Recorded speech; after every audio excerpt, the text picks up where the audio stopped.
Merci de nous rejoindre pour cette dernière partie de l'Africa Newsroom. Nous sommes toujours en compagnie de Raphaël Goma, enseignant-chercheur à l'Université Paris 13 Villetaneuse, Gaston Maungu, écrivain, Jean-Marie Bitomo, éditorialiste d'Africa 24. Place à notre Zoom Société consacré aujourd'hui à l'industrie pharmaceutique en Afrique.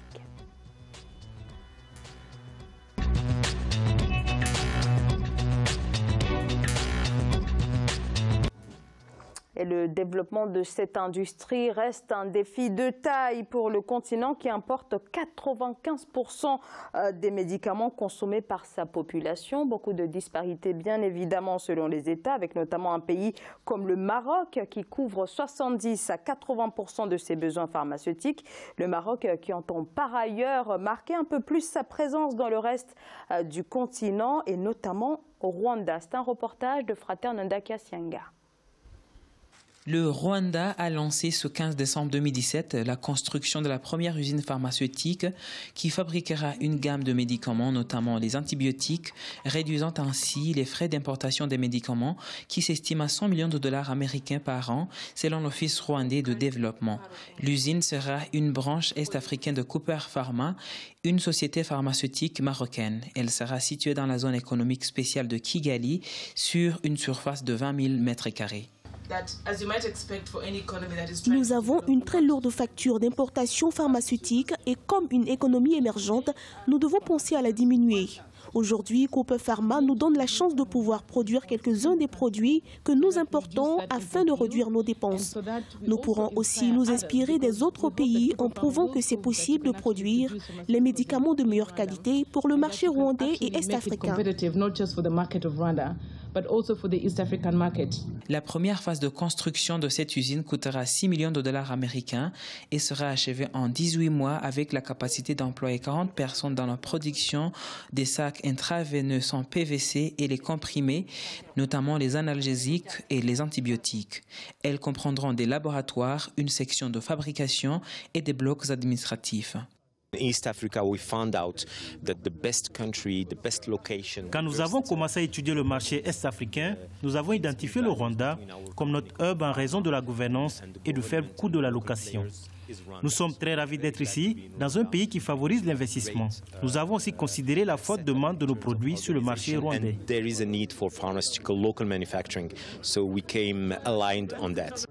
Notons que ce projet fait partie des 21 accords signés entre le Maroc et le Rwanda en octobre 2016 lors de la visite de 3 jours du roi Mohamed VI au Rwanda. Alors l'Afrique est aujourd'hui la principale victime du trafic de faux médicaments. 30 à 60% des médicaments qui représentent sur le continent africain un véritable danger pour la population, toujours selon l'OMS. Il s'agit d'un véritable fléau, Jean-Marie. Bien sûr, il faut s'attaquer au démantèlement des filières, mais aussi mettre en place une véritable industrie sur le continent africain. C'est cela aussi la réponse. Jean-Marie. Ça, c'est un sujet qui est très important aussi concernant l'Afrique. Tout simplement pourquoi, avant d'aller analyser les conséquences que nous voyons sur le terrain, il faudrait partir sur une chose. La recherche est négligée complètement en Afrique. Les chercheurs africains ont des capacités de pouvoir créer en tant que tels. Personnellement, j'ai un ami, c'est un Béninois, si vous voulez, monsieur Anaïdou, qui a déposé 3 brevets ici, là, contre le sida, contre, comment dirais-je, et les Africains travaillent là-dessus. Vous avez un Congolais de chez vous qui l'a fait. L'Afrique doit commencer par mettre en valeur sa recherche en tant que telle, parce que les potentialités naturelles sont là. Nous dépendons aujourd'hui, l'Afrique dépend aujourd'hui, c'est un peu la même chose dont je parlais pour la balance commerciale là, concernant l'agroalimentaire. C'est à peu près la même chose. Nous avons énormément de produits en Afrique qui font en sorte que, je sais que c'est un domaine que je connais relativement bien, c'est très très dur de s'imposer dans l'industrie pharmaceutique parce qu'il y a énormément de lobbies en tant que tel. Mais l'Afrique ne doit pas négliger, parce que les Africains, nous oublions toujours une chose, c'est que la plupart, si vous voulez, des produits pharmaceutiques que nous consommons, ce sont des produits africains qui sont synthétisés chimiquement en tant que tels. Et quand on sait les méfaits de la chimie, si vous voulez, sur le corps humain, l'Afrique pourrait encore pratiquement sur la même chose, sur la mode qui est ici, là on nous parle du bio, nous on mange bio tout le temps en Afrique, mais nos chefs d'État doivent se rendre compte de la dimension de la recherche. En Afrique, nous dépendons de tout. La recherche est là vous avez des individus qui ont des capacités de pouvoir faire la recherche en tant que telle. Nos États africains doivent encourager cette recherche-là en tant que telle.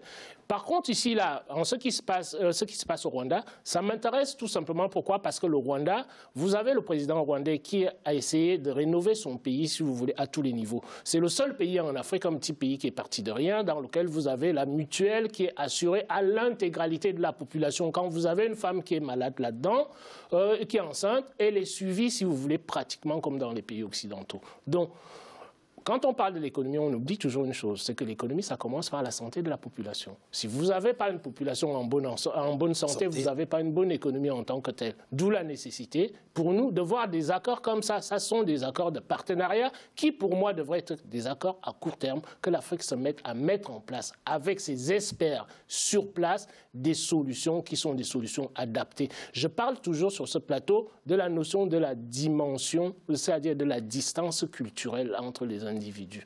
C'est-à-dire ce que les Occidentaux vont faire, c'est l'Africain ne va pas penser de la même manière que l'Occidental en tant que tel.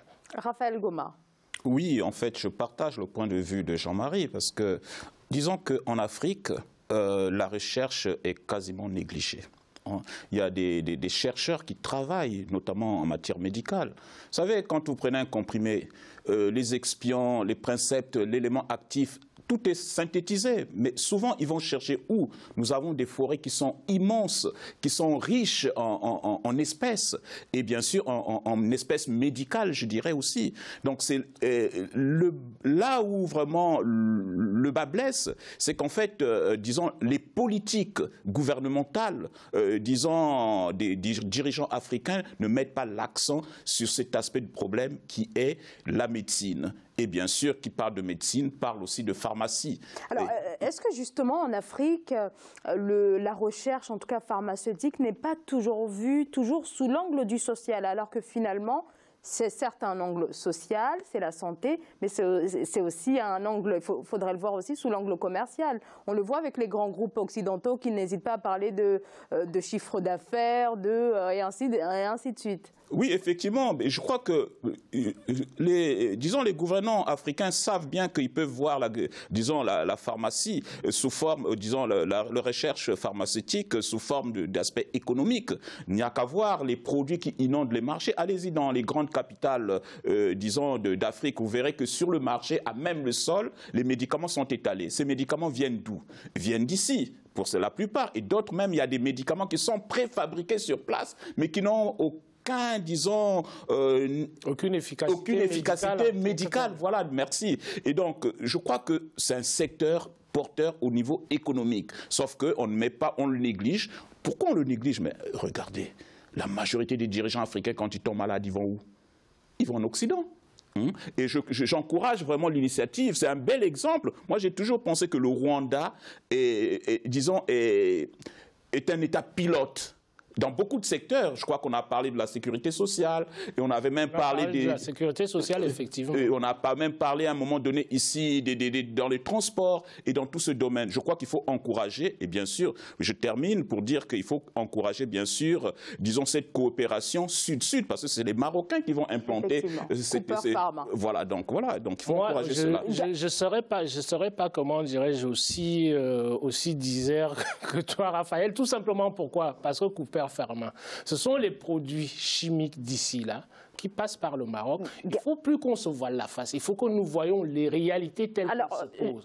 Promouvons, c'est-à-dire la médecine africaine en tant que telle. Et vous avez des chercheurs qui sont capables et qui ont le potentiel, qui ont les capacités de pouvoir le faire. Gaston Mango. Non, mais moi, je ne dis pas beaucoup de choses. C'est de pouvoir, d'une manière efficace et déterminante, encourager la recherche et puis aussi la médecine traditionnelle. Encourager nos capacités, encourager notre pouvoir à produire nos recherches, à produire nos résultats, à produire nos médicaments. Voilà, parce qu'on ne va pas continuer d'acheter ce qui vient d'ailleurs. Il faudrait que nous-mêmes nous fassions plus. Aujourd'hui, les Chinois peuvent inonder par leur médecine traditionnelle, par exemple, le continent africain. Alors, la médecine traditionnelle africaine n'est-elle pas aussi puissante? Il est tout simplement question des mêmes plantes, des mêmes hommes qui font les mêmes choses. Donc, le but, c'est d'encourager encourager la recherche. Sur place, les hommes, nous les avons, les scientifiques, les chercheurs, nous les avons. Voilà comment on peut régler ce problème. Bon, maintenant, quant au cas, franchement, c'est bon, mais ce qui compte mieux, c'est que chaque État, chaque nation puisse être capable de s'occuper totalement de la santé de ses propres populations. Et ça, nous pouvons le faire. Merci beaucoup Gaston Maungu. Merci d'avoir accepté notre invitation.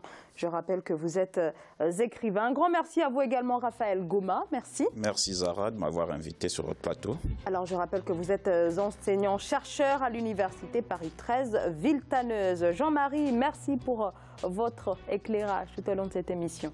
Enchanté de vous avoir retrouvé sur ce plateau Zahra et je dis bonsoir à tous nos téléspectateurs et téléspectatrices. C'est la fin de cette émission. Merci de nous avoir suivis. À demain.